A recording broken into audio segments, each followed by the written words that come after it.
ინგლისურთან ერთად გერმანული ენა პირველი კლასიდანვე, მხოლოდ და მხოლოდ თავისუფალ სკოლაში. აქტიური სასწავლო პროცესი გერმანული ენის სრულყოფილად შესწავლისათვის, გაკვეთილის ორიგინალურად წარმართვის პროცესი და ფორმა, რომელიც ყველაზე პატარებს უცხოურად ამეტყველებაში ეხმარება. თავისუფალი სკოლის გერმანული ენის კათედრის მუშაობით გოეთეს ინსტიტუტის ინტერესდება და პედაგოგ ლეილა კამლაძის გაკვეთილზე ექსპერტს აგზავნის. პირველ კლასელებთან ეს ოფიციალური გაკვეთილის ჩატარება არასოდეს არ გამოვა, ისინი არიან ძალიან პატარები. ამიტომ ვეცადე რომ ლექსებით, სიმღერებით, ცეკვით ესწავლათ, ტაშის დაკვრა, რა ვიცი, მხიარულად ჩაგვეტარებინა გაკვეთილი და მე ვფიქრობ, რომ ეფექტი აქვს. აი ამისთვის გავაკეთე, რომ არ ყოფილიყო ისინი ვერ დასხდებიან 45 წუთი და მშვიდად ვერ მოისმენენ გაკვეთილს. აი ეს მეთოდია და ნიჩინი განსაკუთრებული არაფერი.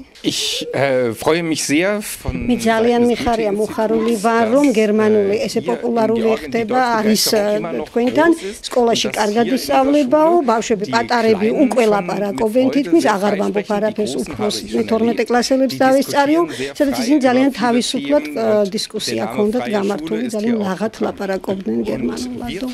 გოეთეს ინსტიტუტი ცდილობს რომ დაეხმაროს სკოლებს როგორც მატერიალურად ასევე მეთოდიური სახელმძღვანელოებით, მეთოდიკებით. Konsultation, Hospitation. გოეთეს ინსტიტუტის წარმომადგენლობა თავისუფალ სკოლას უკვე მოქმედი გოეთეს კლუბის მუშაობაშიც აქტიურ მხარდაჭერას პირდება და მისი მატერიალური და წიგნადი ფონდის გარკვეულ შევსებასაც გეგმავს. მადლობელი ვარ, რომ გოეთეს ინსტიტუტმა ასეთი დაინტერესება გამოიჩინა ჩვენი სკოლის მიმართ. ეს განპირობებული იყო იმით, რომ ერთადერთი სკოლა, ჩვენი სკოლა საქართველოში, როცა აი პირველი კლასიდან ისწავლება გერმანული ინგლისურთან ერთად. სულ რამდენიმე გერმანულენოვანი სკოლა არის საქართველოში, სადაც რა თქმა უნდა იქ პირველი კლასიდან სწავლობენ, მაგრამ არც ერთი სხვა სკოლა საქართველოში პირველი კლასიდან გერმანულს არ სწავლობს. მე მინდა ბატონ კაიეტანს მოუხადო ძალიან დიდი მადლობა. მან მიუხედავად იმისა, რომ ჩვენ დიდი საჭიროება არ იყო, ძალიან დიდი საჩუქრები გაგვიკეთა, გადმოგცა ლიტერატურა, მეთოდური მასალები, როგორც მასწავლებლებისთვის, ისე მოსწავლეებისთვის და დღეს ჩვენ დავაარსეთ ასევე გოეთეს კლუბი.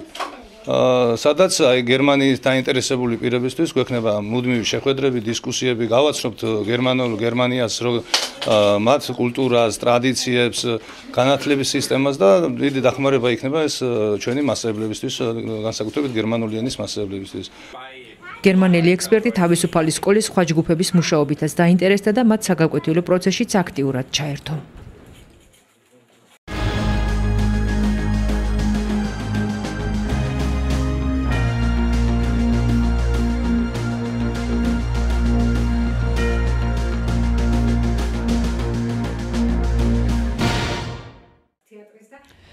თეატრალური ზესტაფონი.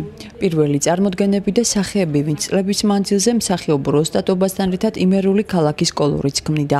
რა გზა გაიარა პიონერულმა და სახალხო თეატრმა სახელმწიფო სტატუსის მინიჭებამდე.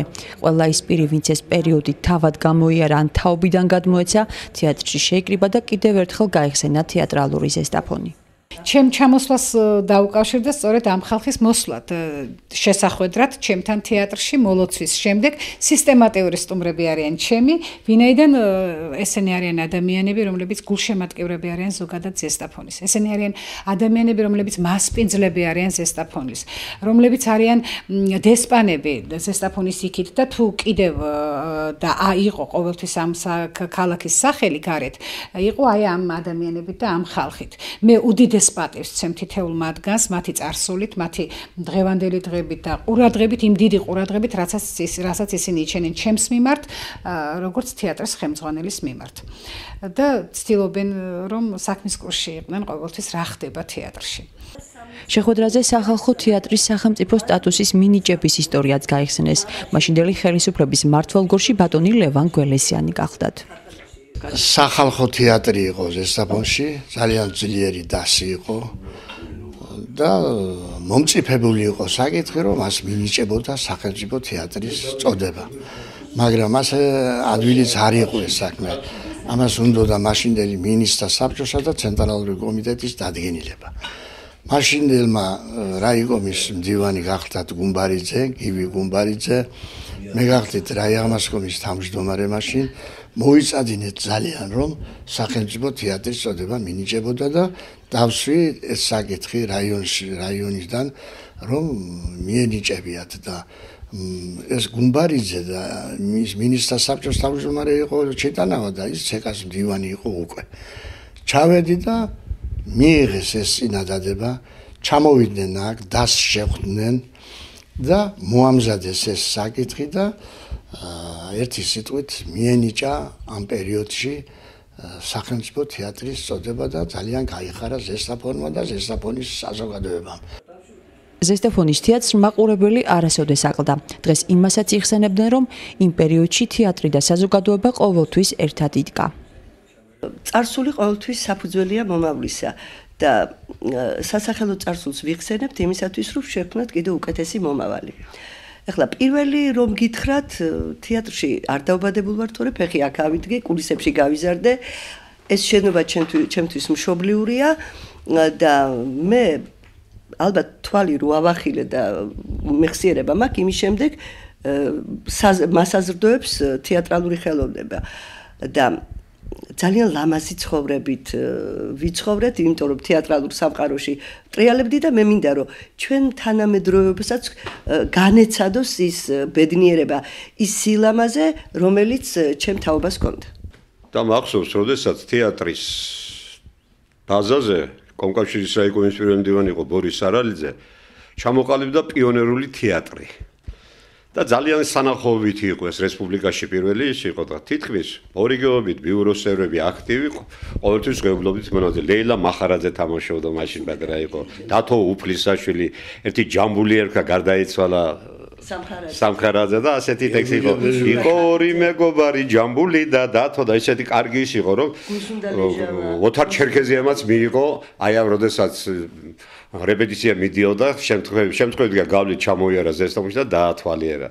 ჩვენი სურვილია უპირველეს ქალბატონი ხათუნას რომ შემოტრიალდეს საზოგადოება თეატრალური ცხოვრებისაკენ. სპორტმა გადაჭამა ყველაფერი კაც. მარტო ფეხბურთი არაფერი სხვა არ არის. სალაპარაკო ბიჭო, სამი მიცვალებული რომ მამა დავითზე ეყოლება ქალაქს. სამი დიდი მსახიობები ამისმა ხალხმა და მაცხოვრებელმა არ უნდა ათხოვოს ყურადღება თეატრს. მსგავსი ხასიათის შეხვედრები თეატრში მომავალშიც გაგრძელდება. 6 მაისიდან კი უშანგი ჩხეიძის სახელობის თეატრალური დასი ახალ სპექტაკლზე მუშაობას იწყებს.